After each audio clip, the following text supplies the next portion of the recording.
I'm Lieutenant Commander Chloe Sterling, 32 years old. I built my career in the Navy, earned my medals in combat, and gave years of loyalty to a father who never saw my service as enough. For years, I stood by him, smoothing over his temper and carrying the Sterling name with pride. But at my own wedding, when my billionaire father slapped me across the face in front of 150 guests and tried to strip me of my medals, I made a choice that changed everything. Have you ever been humiliated by someone you gave everything to? If so, tell me your story in the comments. You're not alone. Before I get into what happened, let me know where you're tuning in from.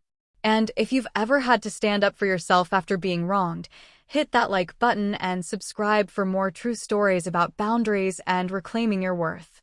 What happened next might surprise you. Looking back, I should have seen it coming. The signs were always there, small cracks in the facade that I told myself were just my father's way of showing he cared.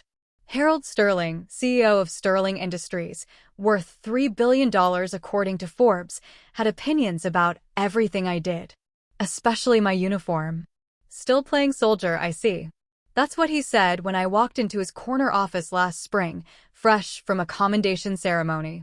I was wearing my dress blues, 3 new ribbons pinned to my chest alongside the others I'd earned over 8 years of service. Lieutenant Commander Chloe Sterling, that was my rank. I'd worked for it. He barely looked up from his computer screen. When are you going to put this hobby aside and join the company? The board keeps asking about succession planning. I sat down across from his mahogany desk, the same one where he'd taught me to read balance sheets when I was 12. Back then, I thought he was the smartest man alive. Now I wondered when I'd started feeling like I needed his permission to breathe. It's not a hobby, Dad. It's my career. Your career. He finally looked at me, his eyes scanning the ribbons dismissively. Chloe, you're 32 years old. You have responsibilities to this family, to the company your grandfather built. These little badges don't pay dividends. Little badges. That's what he called the Navy Cross I'd earned in Syria. The Purple Heart from the same deployment. The dozen other commendations that marked 8 years of service, 3 combat tours, and more sleepless nights than I cared to count. And this SEAL boyfriend of yours, he continued, pulling up something on his phone. Louis Ernest, is it? I had him looked into. Nice enough background, I suppose, but hardly suitable for someone in your position. My position. As if being his daughter was the most important thing I'd ever accomplish. His name is Lieutenant Commander Ernest, and we're engaged. Are you? He set down his phone and leaned back in his chair. I don't recall giving permission for that. That's when I realized he actually meant it. At 32, with my own career, my own life, he thought I needed his permission to get married. The conversation went downhill from there. It became a pattern over the next few months. Corporate dinners where he'd introduce me as my daughter, the one who's still figuring out what she wants to do with her life. Charity galas where he'd make jokes about my phase in front of potential clients. Board meetings where he'd casually mention that military service was fine for some people, but real leadership happened in the private sector. The worst part wasn't what he said. It was how others responded. Polite laughter. Knowing nods. As if my 8 years in the Navy were some kind of extended college experiment that I'd eventually outgrow. Louis saw it happening before I did. We'd been together for 2 years, and he knew how to read situations. It's what made him good at his job. He's trying to control you, he said one evening after a particularly brutal family dinner. We were walking along the harbor, the lights of the city reflecting off the water. Every conversation is about what he wants you to do, not what you want to do. He's always been protective. There's a difference between protective and controlling, Chloe. Protective would be asking if you're happy. This is something else. I wanted to argue with him, but the evidence was mounting. The way my father would schedule business calls during my leave time. The passive-aggressive comments about military housing when Louis and I started looking for a place together. The suggestion that maybe I should consider flexible duty so I could be more available for family obligations. 3 weeks before the wedding, it escalated. I'd worn my uniform to a Sterling Industries board meeting, not to make a statement, just because I was coming straight from base. The meeting was routine, quarterly numbers, and strategic planning. I sat in the back, mostly listening. Afterward, he called me into his office. That was inappropriate. What was inappropriate? The uniform. This is a business environment, Chloe. There's a time and place for everything. I looked down at my dress blues, the same uniform I'd worn to White House ceremonies, Pentagon briefings, and NATO conferences. I'm proud of what I do, Dad. Pride is fine. But you need to understand how things look. The board is already questioning my judgment about succession. Having you show up in costume doesn't help. Costume. That's what broke something in me. Not all at once, but like a hairline fracture that would eventually shatter the whole structure. These aren't costumes, I said quietly. They're earned. Earned? He laughed, actually laughed. Chloe, you've been playing war games for 8 years.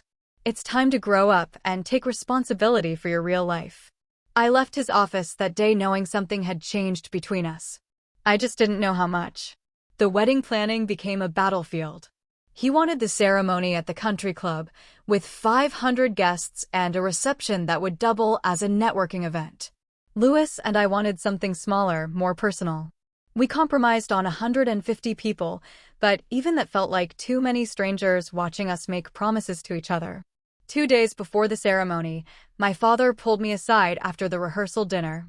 I need you to understand something, he said. Tomorrow is important. There will be investors there, board members, people who matter to the future of this company. I need you to be the daughter they expect to see. I'll be myself. No, Chloe. You'll be the future of Sterling Industries. Act accordingly. That night, Louis and I talked until dawn. He wanted to elope. Just drive to the courthouse and be done with it. Part of me wanted that too. But another part, the part that still remembered being 12 years old and believing my father was a hero, couldn't let go. I need to see this through, I told him. I need to know if he can respect who I am, just once. Louis took my hand in the darkness. And if he can't? I didn't have an answer then. I thought I was strong enough to handle whatever came next. I thought wrong. The morning of the wedding, I put on my uniform one more time. Not the wedding dress hanging in the closet, but my dress blues with every ribbon, every medal, every badge I'd earned. I looked in the mirror and saw 8 years of service, sacrifice, and honor looking back at me. I had no idea it would be the last time I'd look at that reflection without remembering the sound of his hand across my face. The reception hall buzzed with conversation, a mix of military precision and corporate polish. Louis's SEAL teammates stood at attention in their dress uniforms, while Sterling Industries executives adjusted their ties and checked their phones. 2 worlds that had never quite fit together, and me caught in the middle, trying to bridge a gap that maybe was never meant to be bridged. I should have known something was wrong when my father approached me during the cocktail hour. His face had that look, the one he wore during hostile takeovers and difficult board meetings. Cold calculation masked as concern. Chloe. He placed his hand on my arm, fingers gripping just a little too tight. We need to talk. Now? Dad, it's my wedding reception. Exactly. His voice carried that edge I'd learned to recognize, the tone that meant he'd made a decision and expected compliance. Look around this room. Do you see Senator Anderson? That's the chairman of the Defense Appropriations Committee. Next to him is General Hayes, and over there, the CEO of Lockheed Martin. These are important people, Chloe. People who matter. I followed his gaze across the room. Yes, I saw them. I also saw Louis's parents, simple people from Ohio who'd saved for months to afford the trip. I saw my Navy colleagues, men and women who'd served with honor in places most people couldn't find on a map. I saw friends who'd stood by me through deployments and promotions and late-night calls when the nightmares wouldn't stop. They're all important to me, Dad. His grip tightened. Don't be naive. Image matters in this business. Perception is everything. And right now, you're sending the wrong message. What message is that? He stepped closer, lowering his voice, but not his intensity. That you're confused about your priorities. That you don't understand your position in this family, in this company, in this community. Before I could respond, he was moving, walking toward the center of the reception hall where the microphone waited for toasts and speeches. I followed, a sick feeling growing in my stomach. This wasn't how these conversations usually went. Usually, he made his disapproval known in private, with cutting remarks and disappointed sighs. This felt different. Public. The room quieted as he tapped the microphone. 150 faces turned toward him, expectant smiles ready for a father's tribute to his daughter on her wedding day. Ladies and gentlemen, if I could have your attention. His voice carried the authority of boardrooms and shareholder meetings. I want to thank you all for being here to celebrate this important day with the Sterling family. I stood beside Louis, his hand finding mine instinctively. Something in my father's tone made him tense, the way he did before a mission when the intelligence didn't quite add up. My daughter Chloe has always been headstrong, my father continued, his eyes finding mine across the room. Perhaps too headstrong for her own good. She's chosen a path that, frankly, I've never understood. Playing at being something she's not, when she has real responsibilities waiting for her. The sick feeling in my stomach turned to ice. He wasn't going to give a speech about love and happiness and new beginnings. This was something else entirely. Chloe. His voice cut across the room like a blade. Come here. Every instinct I developed in 8 years of military service told me not to move. But the daughter in me, the part that still remembered wanting his approval, still hoping he might surprise me with grace, took a step forward. Take off those ridiculous medals. The room went silent. Not the comfortable quiet of an audience waiting for a punchline, but the dead silence that comes when everyone realizes they're witnessing something they shouldn't see. Dad, take them off. His voice rose, carrying across the room to every corner, reaching every ear. You've shamed this family long enough with this charade. These people don't need to see you playing dress-up at your own wedding. I felt Louis move beside me, felt his hand on my shoulder. Felt the weight of 150 pairs of eyes watching this moment unfold. Saw my mother's face, pale and stricken, near the head table. Saw Senator Anderson lean toward his wife, whispering something behind his hand. No. My voice was steady, quieter than his, but carrying just as far. I earned them. That's when he moved. 3 steps across the space between us, his face dark with rage and embarrassment and something deeper. Something that looked like hatred for the woman I'd become instead of the daughter he'd planned. The slap echoed across the room like a gunshot. I felt the sting across my cheek, felt my head snap to the side from the force of it. But more than the physical pain was the shock of it, the public humiliation of being struck like a disobedient child in front of everyone who mattered to both of us. For a heartbeat, nobody moved. The room held its breath, waiting to see what would happen next. Would I crumble? Would I apologize? Would I finally become the obedient daughter he'd always demanded? But before I could react, before I could even process what had just happened, Louis was there. His hand caught my father's wrist midair as the older man drew back for another blow. Caught it and held it with the kind of strength that comes from years of training, the kind of grip that doesn't let go until the threat is neutralized. And then Louis spoke 6 words that changed everything. They should hear about your mistress. My father's face went white. Not pale, not surprised, but completely, utterly white, as if every drop of blood had drained from his head in an instant. The room erupted. Not in sound, but in a kind of collective intake of breath, a shared realization that they'd just witnessed something that would be talked about for years. Senator Anderson straightened in his chair. General Hayes set down his drink. The CEO of Lockheed Martin pulled out his phone. Louis released my father's wrist and stepped back, his arm moving around my shoulders. Protective but not possessive. Present but not controlling. My father stood frozen, his hand still raised, his mouth opening and closing like a fish pulled from water. For the first time in my life, Harold Sterling had nothing to say. I should have felt vindicated. I should have felt the satisfaction of seeing him finally exposed, finally held accountable for his hypocrisy. Instead, I felt hollow. Empty. Like something inside me had just died, something I hadn't even known I was still carrying until it was gone. The daughter who'd wanted his approval. She was gone now, killed by his hand across my face in front of everyone who mattered to both of us. I touched my cheek where his palm had landed, felt the heat still radiating from my skin. Then I looked around the room one more time, at all these important people who'd just seen the real Harold Sterling, and I walked away. Louis walked with me, his presence steady and sure beside me. We didn't run. We didn't hurry. We walked with the dignity of people who had nothing to be ashamed of, leaving behind a room full of whispers and a man who'd just destroyed his own reputation with a single moment of uncontrolled rage. Outside, in the cool evening air, I finally let myself breathe.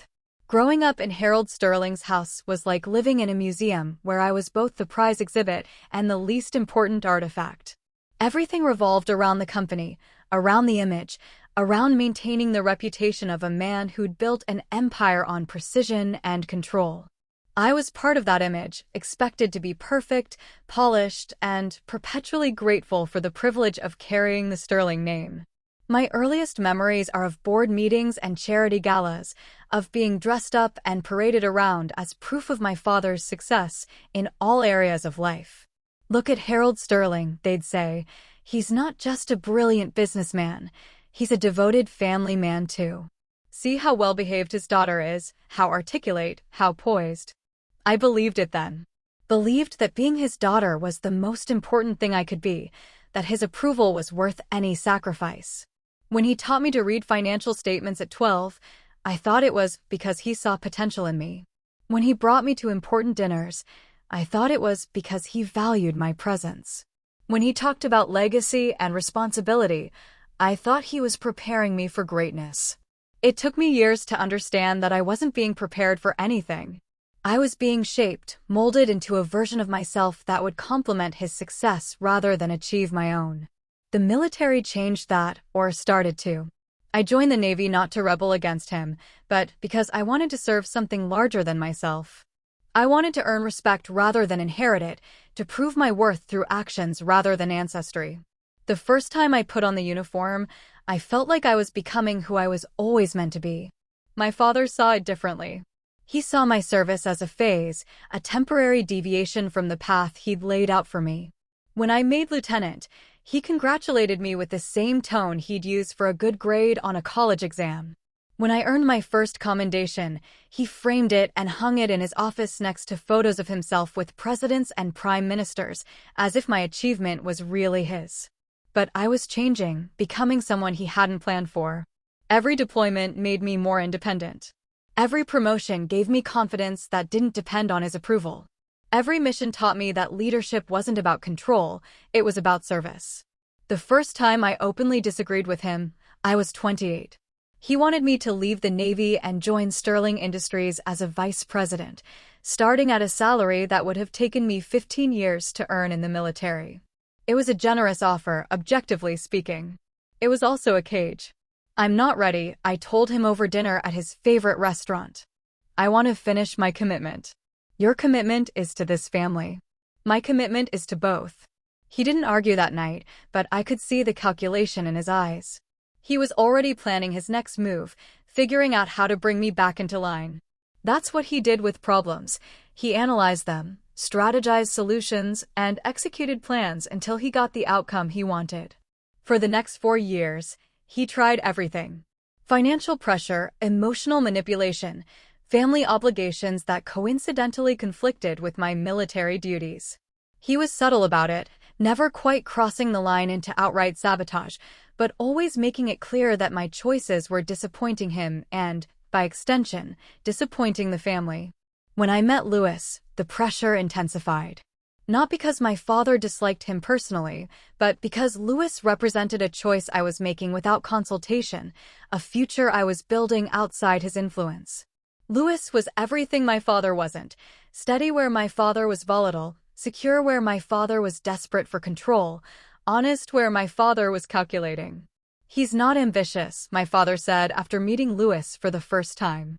"He's settling for a government salary and a pension." Is that really the kind of man you want to build a life with? But Louis's lack of ambition for money and power was exactly what drew me to him. He wanted to serve his country, protect his teammates, and build a quiet life with someone he loved. Simple goals that had nothing to do with stock prices or board meetings or maintaining an image for public consumption. Our relationship deepened as my relationship with my father deteriorated. Not because I was choosing Louis over family, but because I was choosing authenticity over performance. I was tired of being Harold Sterling's daughter first and Chloe Sterling second. tired of having every conversation filtered through his expectations and ambitions. The engagement was supposed to be a compromise. A wedding that honored both families, both backgrounds, both sets of values. I should have known my father would see it as an opportunity rather than a celebration.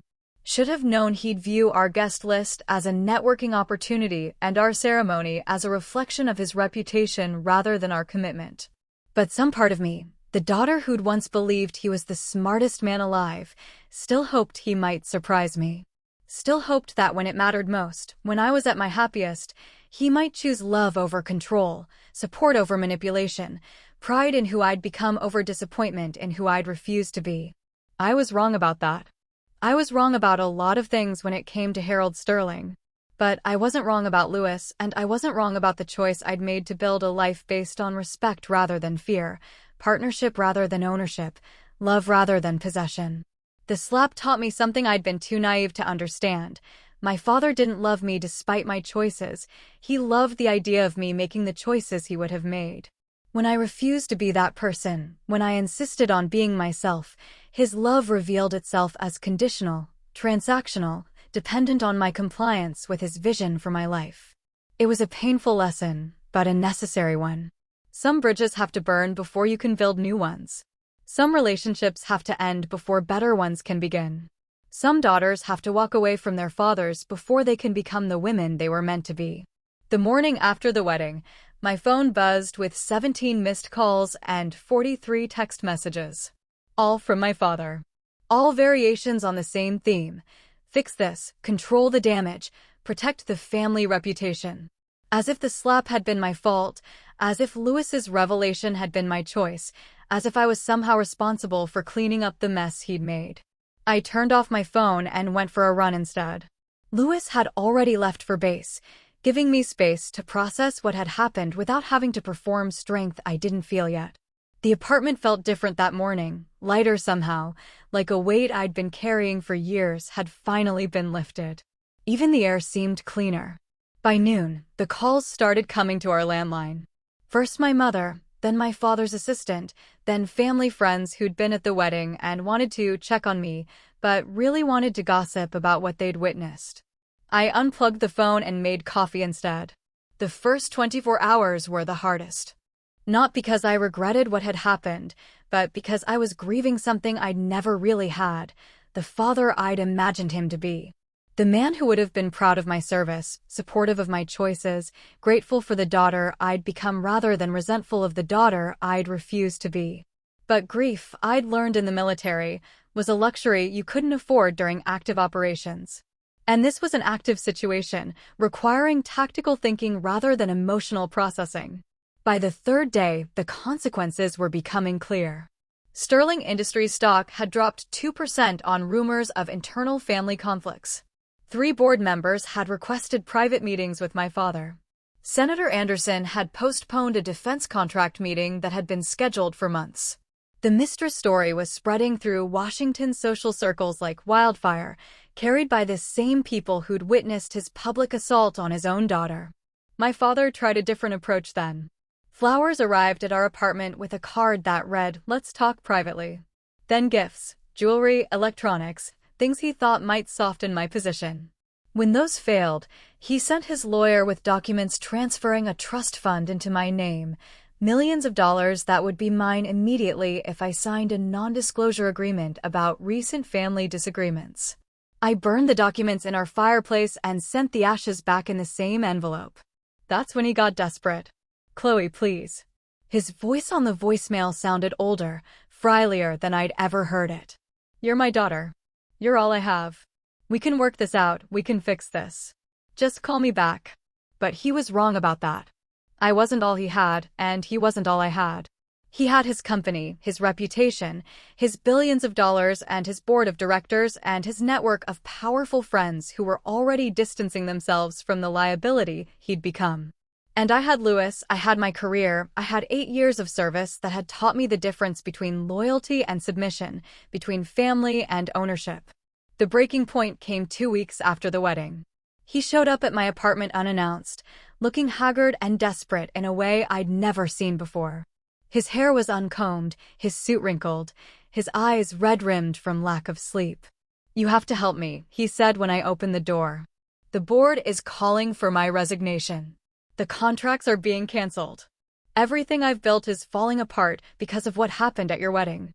Because of what you did at my wedding. Because of what he said." His voice turned sharp again, familiar in its blame-shifting. "That seal boyfriend of yours destroyed me with 6 words. 6 words, Chloe. Do you understand what that means? Do you understand what you've cost me?" I looked at him standing in my doorway, this man who'd raised me and shaped me and ultimately rejected me, and I felt nothing. No anger, no sadness, no guilt.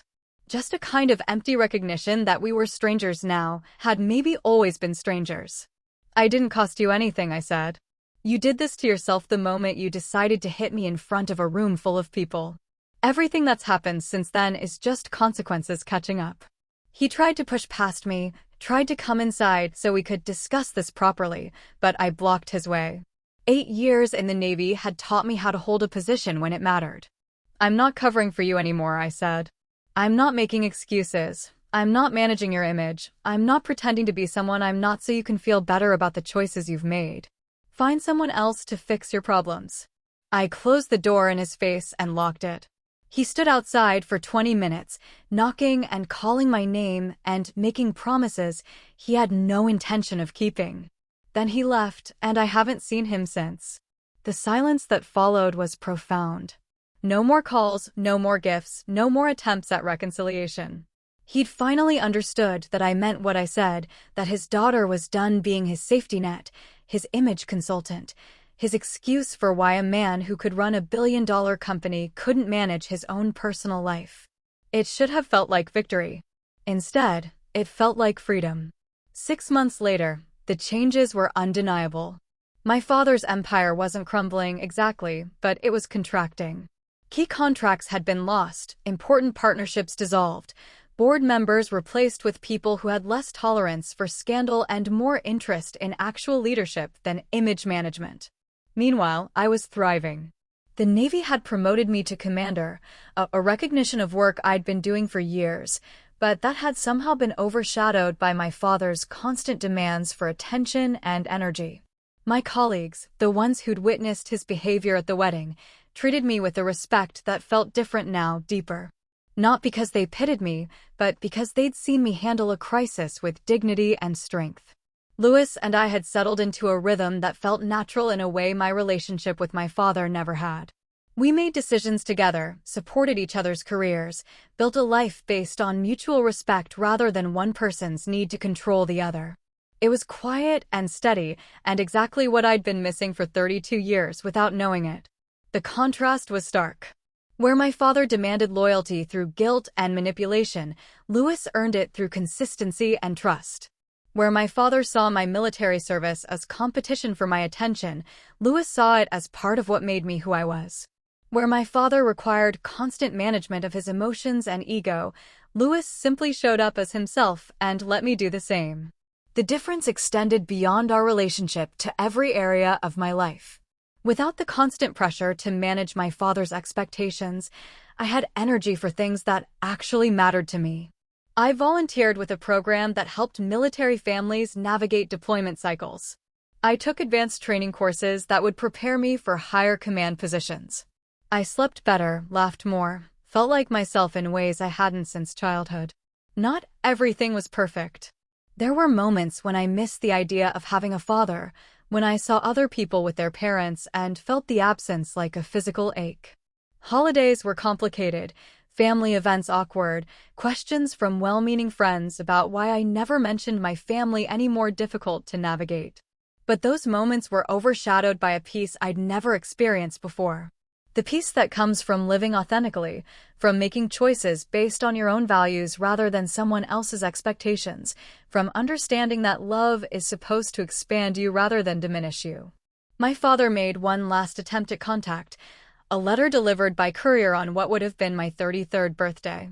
It was 3 pages long, filled with apologies that felt calculated rather than genuine, explanations that blamed everyone but himself for what had happened, and promises of change that I'd heard too many times to believe. The final paragraph was the most telling. "I know you think I don't love you, but you're wrong. I've always loved you. I just wanted you to be everything you could be, to live up to your potential, to not waste the opportunities that come with being a Sterling. Maybe I pushed too hard, but it was only because I believed in you. I read it twice, then filed it away without responding. Because he was wrong about that too. He'd never loved me for who I was, only for who he thought I should become. He'd never wanted me to live up to my potential, only to his version of what my potential should be. And he'd never believed in me, only in his ability to shape me into something that would reflect well on him. Real love looked different.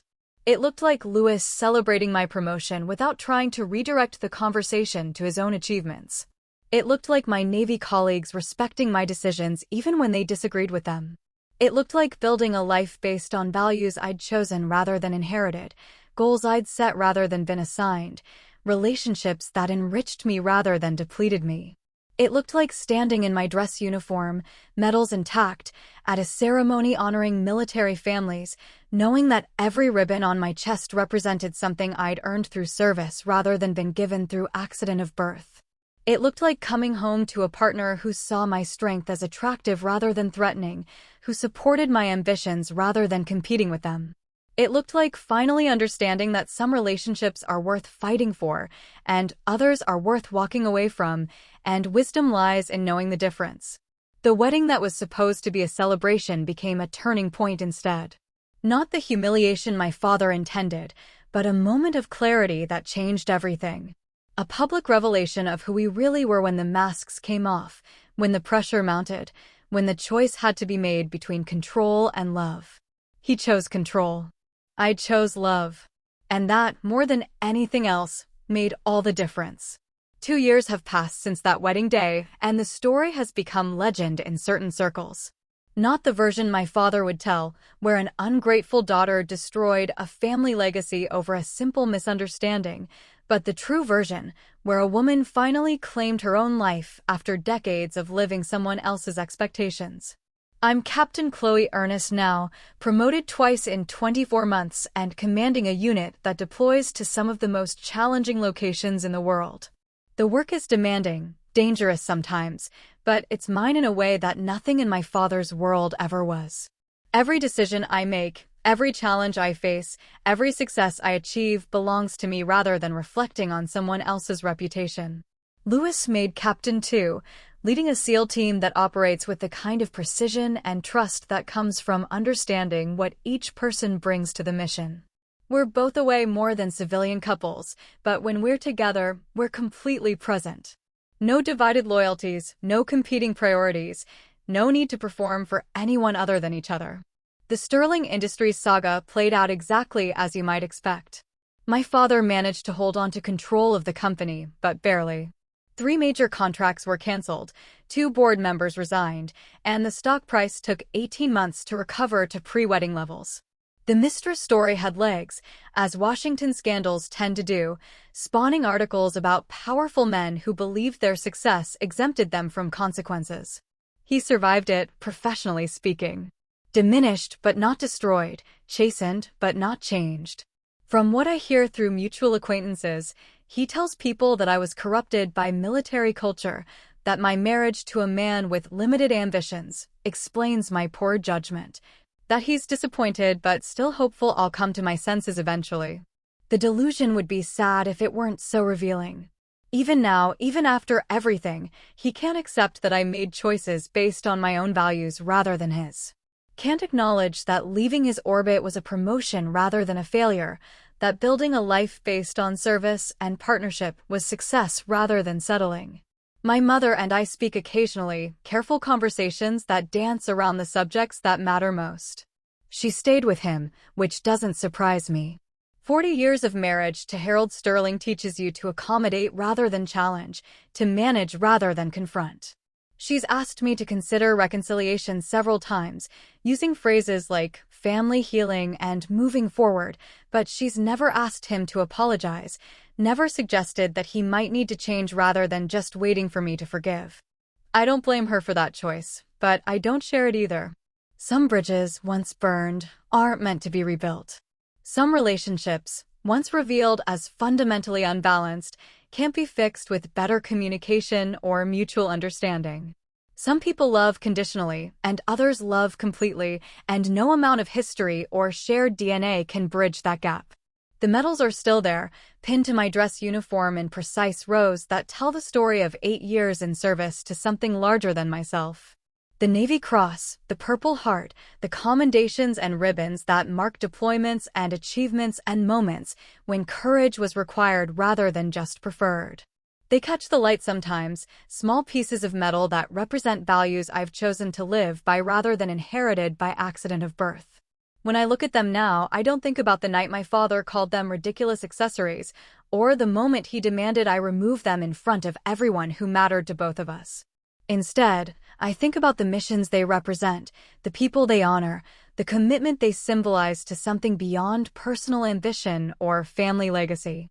Real legacy isn't measured in billions of dollars or boardroom power or the ability to control other people's choices.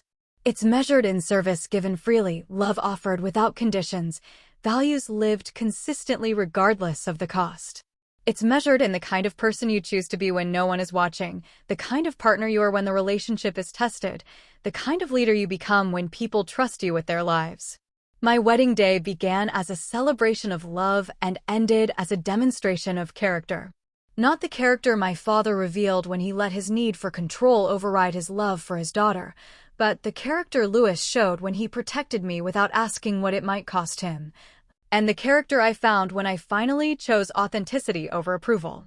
The room full of witnesses that day saw more than they bargained for. They saw what happens when a man who's built his life on image and power meets a situation he can't manipulate or control. They saw what happens when someone who's been trained to handle pressure under fire applies that training to personal relationships. They saw what love looks like when it's tested by betrayal, and what strength looks like when it's measured by the ability to walk away from toxicity rather than the ability to endure it. The story doesn't end with revenge or reconciliation, or any of the dramatic resolutions that make for satisfying fiction. It ends with the quiet satisfaction of a life built on chosen values rather than inherited expectations, relationships based on mutual respect rather than power dynamics, success measured by service rather than accumulation. It ends with understanding that sometimes the bravest thing you can do is disappoint someone whose approval was never worth earning, that sometimes the strongest thing you can do is walk away from a battle you were never meant to fight, that sometimes the most loving thing you can do is refuse to enable someone's worst instincts by making excuses for their behavior. My father taught me many things over the years, most of them unintentionally. He taught me that money without character is just accounting, that power without restraint is just bullying, that love without respect is just possession. He taught me to recognize the difference between people who support your dreams and people who try to reshape them, between relationships that expand you and relationships that diminish you. Most importantly, he taught me that family is a choice you make every day, not an obligation you inherit at birth. The people who earn that designation are the ones who see your worth without needing to own your choices, who celebrate your successes without needing to claim credit for them, who love you not despite who you are, but because of who you are. Louis understands this in ways my father never could. When I come home from deployments, he doesn't ask if I'm ready to consider other career options. When I receive commendations, he doesn't suggest they'd look better in his office than mine. When I make decisions about my life, my career, my future, he trusts that I know what's best for me and offers support rather than alternative plans. This is what I should have had all along. This is what love looks like when it's not filtered through control, not conditional on compliance, not dependent on someone else's version of who you should be. It's steady and sure and strong enough to survive conflict, honest enough to address problems, secure enough to celebrate differences rather than eliminate them. The woman who stood in that reception hall 2 years ago, who refused to remove her medals and absorbed a slap meant to break her spirit, she's still here. Stronger now, clearer about her values, more confident in her choices. The ribbons on her uniform tell a story of service and sacrifice and commitment to principles that matter more than profit margins or stock prices or social standing. She wears them with pride, not because they prove anything to anyone else, but because they represent something true about who she chose to become when faced with the option of taking an easier path. They represent integrity under pressure, courage in the face of opposition, loyalty to values that transcend personal benefit.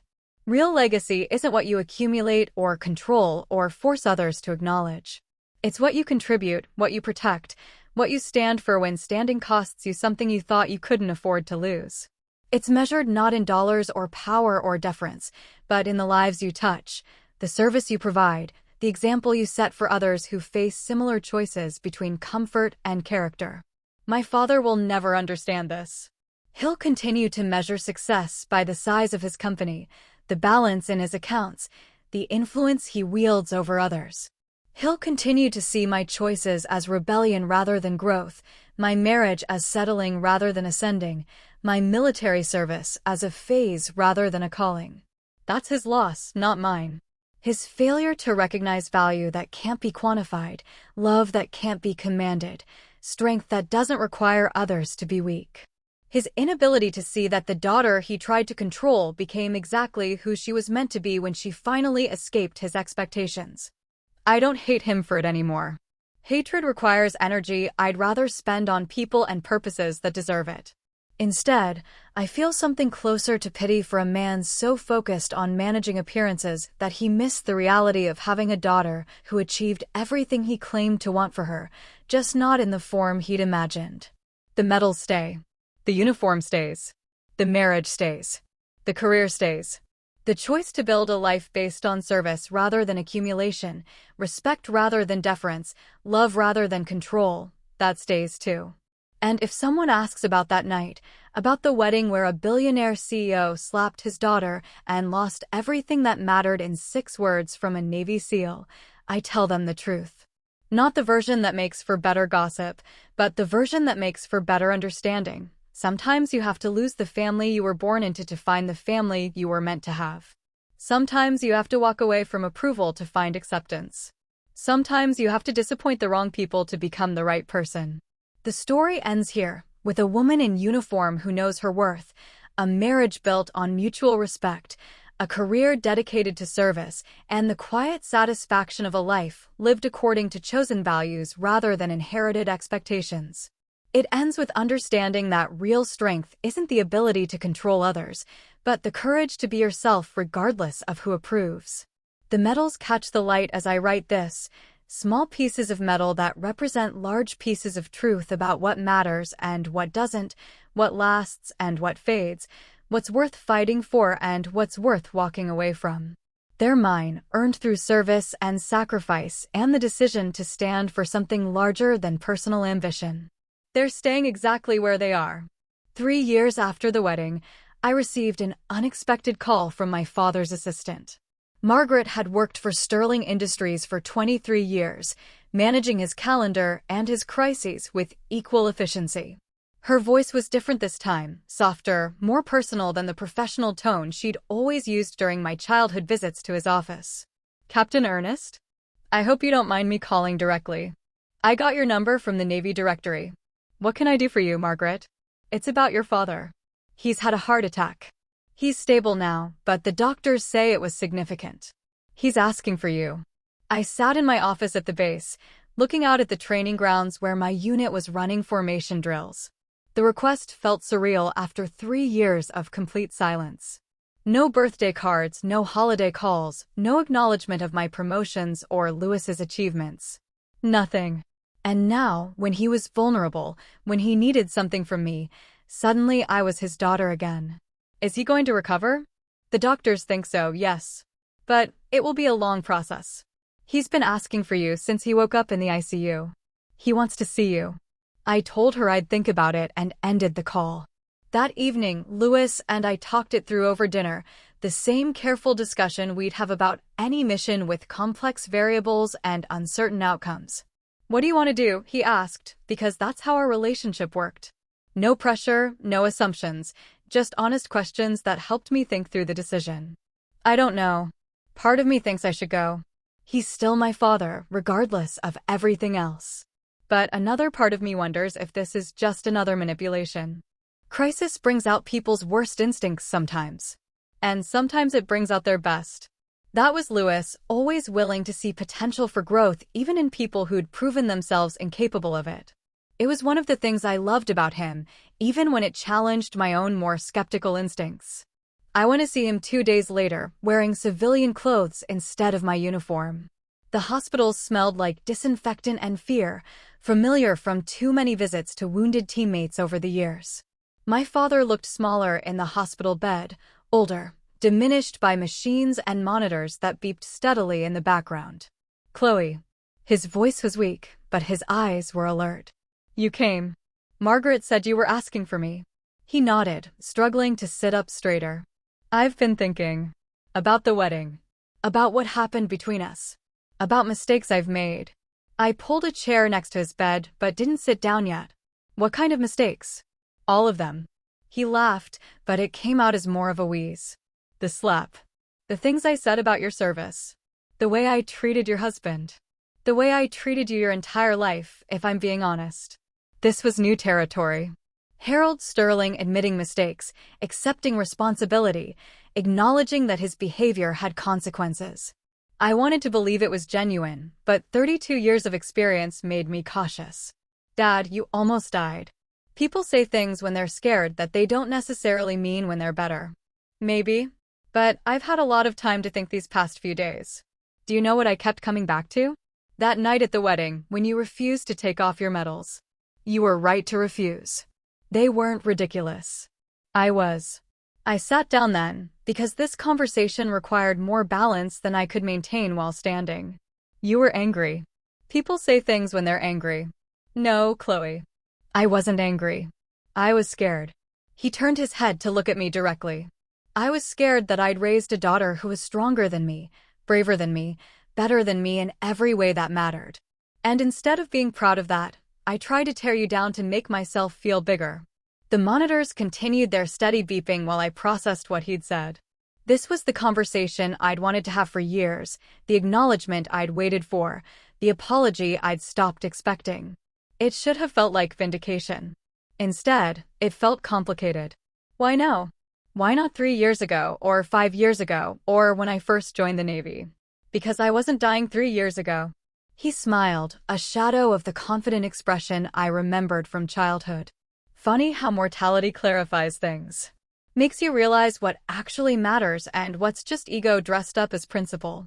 We talked for 2 hours that day.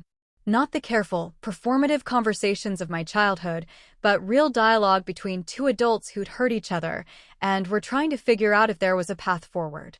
He asked about my career, my marriage, my life in ways that suggested genuine interest rather than strategic intelligence gathering.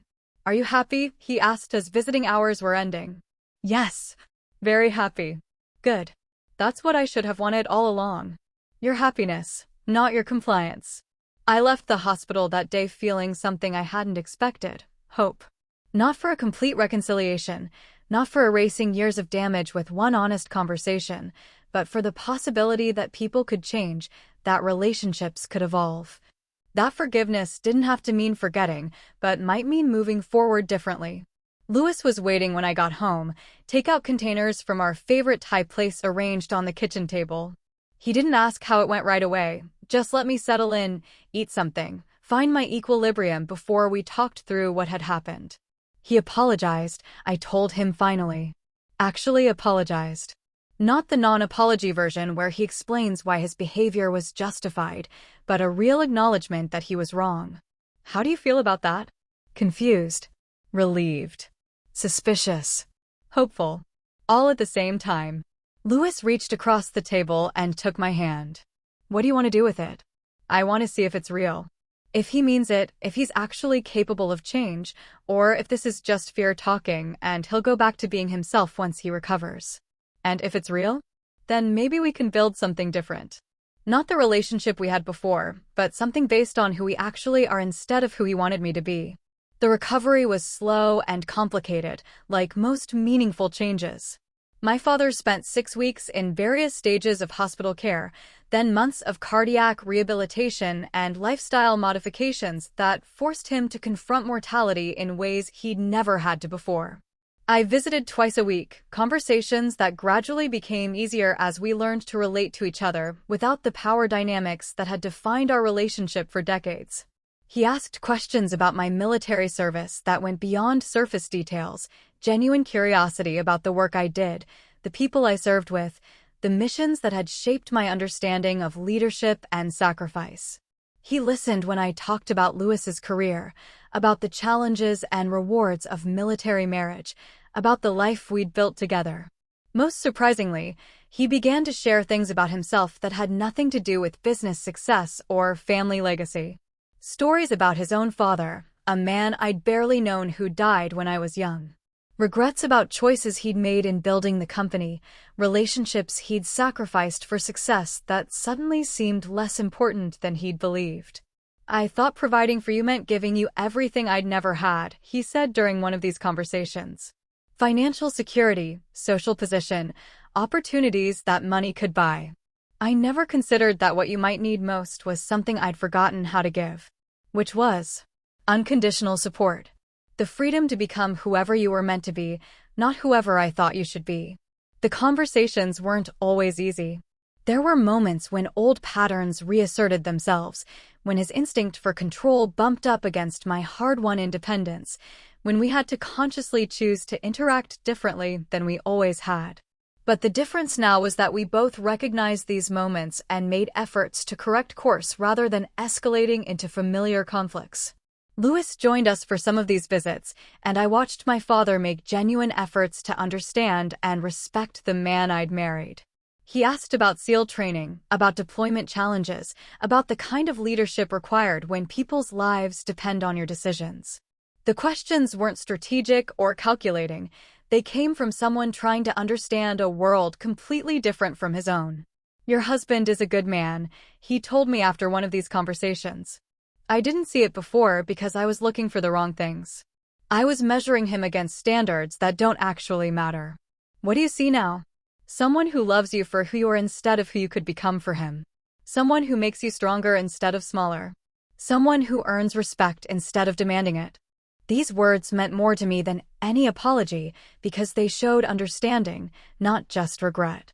They showed that he'd learned to recognize value in forms he'd previously dismissed, to appreciate qualities he'd never prioritized, to see strength in ways that didn't require others to be weak. The business suffered during his recovery, but not catastrophically. The crisis he'd predicted if he ever stepped back from daily operations never materialized. The company continued functioning, projects moved forward, decisions got made without his direct involvement. This taught him something he'd never been willing to accept, that his worth wasn't measured solely by his indispensability, that success didn't require his constant control, that other people were capable of handling responsibilities he'd never been willing to delegate. "I spent 40 years building something I thought would collapse without me," he said during one of our later conversations. "Turns out it was stronger than I gave it credit for. Maybe if I'd trusted other people more, I would have had more time for the things that actually mattered." 6 months after his heart attack, he was cleared to return to work part-time. Instead of resuming his previous schedule of 16-hour days and weekend board meetings, he chose to work 4 days a week, delegating more responsibility to senior executives he'd previously micromanaged. The change wasn't just physical, it was philosophical. He was learning, slowly and sometimes painfully, to measure success differently. The real test came during my next deployment. Lewis and I were both assigned to a classified mission that would keep us overseas for 4 months. In the past, my father would have used my absence as evidence that military service was incompatible with family obligations, would have pressured me to consider alternatives that would keep me closer to home. This time was different. He called before we left, not to argue about my choices, but to tell me he was proud of my service and would be thinking of both Lewis and me while we were away. He sent care packages that included not just personal items, but things for my entire unit, understanding that military service was communal rather than individual. When we returned, he was there at the base to welcome us home, standing with other military families, wearing a simple suit instead of the power wardrobe that had once defined his public appearances. He hugged me without reserve, shook Lewis's hand with genuine respect, and asked about our mission in ways that showed he understood the difference between curiosity and classified information. "You both look good," he said as we walked to our car. "Tired, but good. Like people who know what they're doing with their lives." That evening, he joined us for dinner at our house, the first time he'd been in our home since before the wedding. He admired the photos on our walls, pictures from deployments and ceremonies and quiet moments that told the story of our life together. He asked Lewis about his latest training exercises, listened to stories about teammates and challenges and small victories that civilian success couldn't quite capture. "I understand now," he said as the evening was ending, "why you chose this life. It's not about the money or the recognition or the career advancement. It's about being part of something that matters, serving something larger than yourself." "It's what you taught me, actually," I said, surprising both of us. "You always talked about legacy, about building something that would last beyond your own life. I just found a different way to do it." He nodded, understanding something that had taken him years to recognize. Different, but not wrong. Maybe better in ways I was too stubborn to see. The relationship we've built isn't perfect. There are still moments when his old instincts surface, when he makes suggestions that sound suspiciously like attempts to manage my choices. There are times when my guard goes up, when I respond to innocent questions as if they're strategic probes. We're both learning new patterns, and change at this level doesn't happen overnight. But it's real. The man who slapped me at my wedding reception, who demanded I remove my medals in front of 150 witnesses, who spent years trying to control my life because he couldn't accept my independence. That man has done the hardest thing possible for someone like him. He's admitted he was wrong, changed his behavior, and learned to love me for who I am rather than who he wanted me to be. The medals are still there, still catching the light when I wear my dress uniform to ceremonies and formal events. But they mean something different now.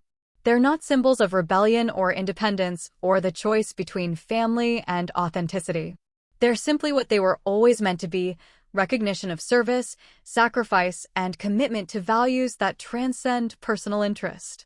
My father sees them that way now too. The last time I wore my uniform to a family event, he introduced me to his colleagues not as my daughter who's still figuring out her path, but as Captain Ernest, who's serving our country with distinction. The pride in his voice was unmistakable, the respect genuine. The story that began with a slap and 6 words that changed everything has become something unexpected, a testament to the possibility of growth, forgiveness, and the kind of love that's strong enough to survive its own mistakes. It's messier than the clean narrative of walking away from toxicity, more complicated than the simple satisfaction of cutting ties with people who can't accept you. But it's also more hopeful. It suggests that people can change, that relationships can evolve, that bridges burned by anger and pride can sometimes be rebuilt with patience and genuine commitment to doing better. Not all relationships deserve this effort, and not all people are capable of real change. But some are, and recognizing the difference is part of wisdom. The real measure of change came 18 months later at Lewis's promotion ceremony. He was being promoted to lieutenant colonel, a recognition of his leadership during our last deployment and his reputation among fellow officers. The ceremony was held at the base chapel, a simple affair with military colleagues and close friends in attendance. My father asked if he could come. Not demanded, not assumed he was invited, but asked with the kind of uncertainty that showed he understood his presence wasn't guaranteed or expected. I told him yes, but warned him that this was Lewis's day, not an opportunity for networking or business conversations. He arrived in a conservative suit, carrying himself with the quiet dignity of someone attending an important event that wasn't about him. He sat with Lewis's parents, listening to the chaplain speak about service and sacrifice, watching as Lewis received his new rank insignia with the same attention he'd once reserved for board meetings and corporate presentations. During the reception afterward, I watched him navigate conversations with military families, defense contractors, and career officers. The old Harold Sterling would have dominated these interactions, turning every introduction into a potential business opportunity, every conversation into a platform for establishing his own importance. This version listened more than he spoke, asked questions that showed genuine interest in others' experiences, and introduced himself simply as Chloe's father rather than the CEO of Sterling Industries. When one of Lewis's SEAL teammates mentioned the wedding incident, not maliciously, but as part of explaining how they'd met, my father didn't deflect or make excuses. He nodded and said quietly, "That was the worst day of my life, and not for the reasons you might think. I'm grateful my daughter is stronger than her father's mistakes." Later, as we were cleaning up, Lewis approached my father with something I'd never seen before: easy familiarity. They developed their own relationship over the months of recovery and rebuilding, separate from my involvement, based on mutual respect rather than family obligation. "Thank you for being here today," Lewis said. "It meant a lot to both of us." "Thank you for letting me be part of it," my father replied. "I know I haven't earned the right to celebrate your achievements, but I'm grateful for the chance to try." They shook hands, but it was more than formality. It was acknowledgement between two men who'd found their way to understanding despite a disastrous first impression and years of mutual wariness. That evening, as we walked to our cars in the parking lot, my father stopped and turned to face both of us. "I want you to know something," he said. "What I see when I look at you two together, the respect, the partnership, the way you make each other stronger, that's what I should have had with your mother. That's what I should have wanted for you from the beginning." It was an admission that went beyond our relationship to acknowledge deeper patterns, broader failures, a life built on the wrong foundations. He wasn't asking for sympathy or making excuses, just stating a truth that had taken him too long to recognize. "It's not too late to build something different," I said, meaning it. "With Mom, with the company, with the rest of your life." He smiled, the first completely unguarded expression I'd seen from him since childhood. "Your mother and I are working on it. Slowly, but we're working on it. She's stronger than I gave her credit for too." As Lewis and I drove home that night, I realized that the story that began with a public humiliation and 6 words that changed everything had become something I never expected, a testament to the possibility of redemption. Not just for me, but for all of us. The wounded daughter, the controlling father, the marriage built on respect rather than power, the family learning to love without conditions, all of it imperfect, all of it ongoing, all of it real in ways that fairy tale endings never are. The metals catch the light still, small pieces of metal that represent large pieces of truth about service and sacrifice and the choice to stand for something beyond personal ambition. But they're no longer symbols of division or independence or the price of authenticity. They're simply what they were always meant to be: recognition of duty fulfilled, honor maintained, and the courage to become who you're meant to be regardless of who approves. Thanks for watching. I stood my ground, kept my medals, and chose respect over control. Now I want to hear from you. Has a parent or a relative ever tried to shame you in public? What did you do? Where's the line between family loyalty and protecting your peace? If you knew a powerful person's secret, would you expose it to stop their abuse? Why or why not? Who showed up for you when it mattered? Did anyone surprise you? Drop your story in the comments. I read them. If this hit home, tap like, subscribe, and share this with someone who needs a push to set boundaries.